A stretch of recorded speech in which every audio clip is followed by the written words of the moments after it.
به نام خداوند بخشاینده مهربان. درود همدیاران عزیز، زبان آموزان گرامی.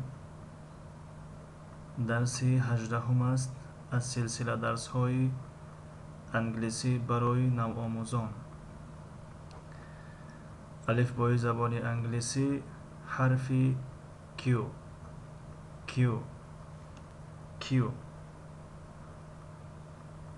quill quill quill quill quill یک نوعی پرنده که در زبان تاجیکی بدانه، پرنده صحرایی خوش‌آواز که از گنجشک کلانتر می باشد.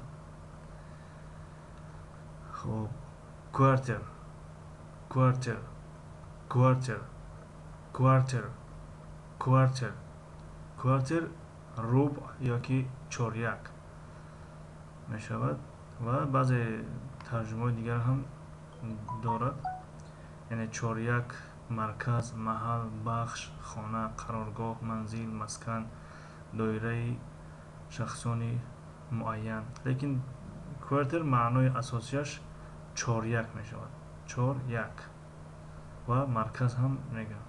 کوارتر چهاریک و مرکز. خب question mark question mark question mark question mark علامتی سوال. quill quill quill quill quill quill پر، سرقلم یا پر. خب این بود درس 18.